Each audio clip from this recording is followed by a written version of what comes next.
اور ان حقوق میں سے ایک اہم حق وہ شفقت ہے.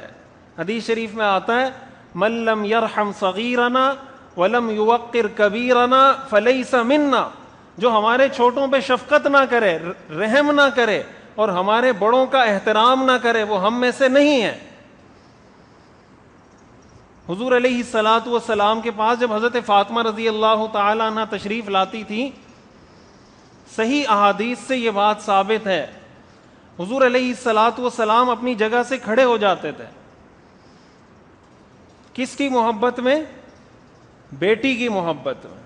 حضرت فاطمہ جب تشریف لاتی تھیں، آپ علیہ الصلاۃ والسلام اپنی جگہ سے کھڑے ہو جاتے تھے، ان کے ماتھے پہ بوسہ دیتے تھے، اور جہاں خود بیٹھے ہوتے تھے خود وہاں سے ہٹ کے اپنی جگہ پر حضرت فاطمہ کو بٹھاتے تھے. کیا ہم اپنے معاشرے میں اللہ کے رسول کی سنت کو زندہ نہیں کر سکتے؟ ابھی عید کا موقع ہے، سب کے گھروں میں بیٹیاں آئیں گی. اگر ہر والد یہ طے کر لے کہ یار زندگی میں ایک بار تو اس سنت پر عمل کر لوں کہ میری بیٹی اپنے گھر سے آئے گی، میں اپنی جگہ سے کھڑا ہو جاؤں، اس کے ماتھے پہ بوسہ دوں، اپنی جگہ پر اس کو بٹھا دوں، اللہ کے رسول کی یہ سنت میں زندہ کر لوں. اپنا اپنا دین بنایا ہوا ہے ہم نے، اپنے اپنے کلچر کے حساب سے، اپنی اپنی سوسائٹی کے حساب سے. حدیث شریف میں آتا ہے رسول اللہ صلی اللہ علیہ وسلم جب سفر پر جاتے تھے تو سب سے آخر میں حضرت فاطمہ کے پاس جاتے تھے، ان سے مل کے پھر سفر پہ نکلتے تھے، اور لوگوں سے مل کے فارغ ہو کے اینڈ میں جاتے تھے حضرت فاطمہ کے گھر، حضرت فاطمہ سے ملتے تھے اور پھر روانہ ہو جاتے تھے. اور جب سفر سے واپس آتے تھے تو سب سے پہلے حضرت فاطمہ کے گھر جاتے تھے ملنے کے لیے. حدیث شریف میں آتا ہے رسول اللہ صلی اللہ علیہ وسلم نے ایک مرتبہ حضرت فاطمہ رضی اللہ تعالیٰ عنہ کو بلایا، کان میں کچھ بات کی تو حضرت فاطمہ رونے لگیں.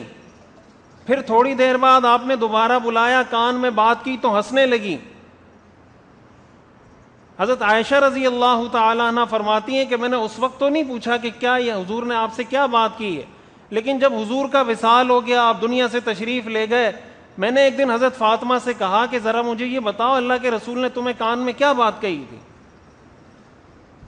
تو حضرت فاطمہ کہنے لگیں کہ جب پہلی دفعہ کان میں نے قریب کیا تو مجھے میرے والد نے کہا کہ میں اب بہت جلد تم سے جدا ہونے والا ہوں. تو اس پر میں رونے لگی. دوبارہ جب میں نے کان قریب کیا تو میرے والد مجھے کہنے لگے کہ سب سے پہلے مجھ سے آ کر ملنے والی وہ تم ہو. تو اس پر میں ہنسنے لگی. یہی وجہ ہے کہ حضور علیہ الصلاۃ والسلام کے وصال کے 6 مہینے بعد حضرت فاطمہ رضی اللہ تعالیٰ عنہ کا انتقال ہو گیا تھا، اور سب سے پہلے اپنے والد سے جا کے ملی حضرت فاطمہ.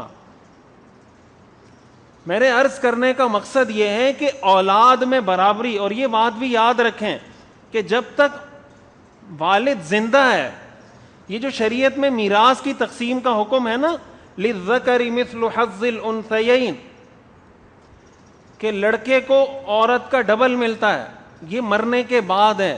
زندگی میں اگر آپ نے دینا ہے بیٹے اور بیٹی کو برابر دیں گے آپ. اگر اپنی زندگی میں آپ نے بیٹے کو کوئی گفٹ دیا ہے بیٹی کو بھی دیں، بیٹی کو دیا ہے تو بیٹے کو بھی دیں، ایک بیٹے کو دیا ہے تو دوسرے کو بھی دیں. یہ جب نہیں ہوتا نتیجہ یہ ہوتا ہے کہ بہن بھائیوں میں بھی نفرتیں پیدا ہوتی ہیں، اولاد کی والدین سے نفرت پیدا ہوتی ہے، اور وہ خاندان پھر کوئی آئیڈیل فیملی نہیں کہلاتی. وہ کی کتاب ہے. تو ہم جب یہ آیت خطبے میں سنتے ہیں نا، ان اللہ یأمر بالعدل، اللہ انصاف کا حکم دیتا ہے، اللہ انصاف کا حکم دیتا ہے، تو اس کو سب سے پہلے اپنے اوپر اپلائی کرنا چاہیے کہ میں اپنی گھریلو زندگی میں اپنی اولاد میں عدل کرتا ہوں یا نہیں کرتا. اللہ تعالی ہمیں سمجھنے کی اور عمل کرنے کی توفیق عطا فرمائے.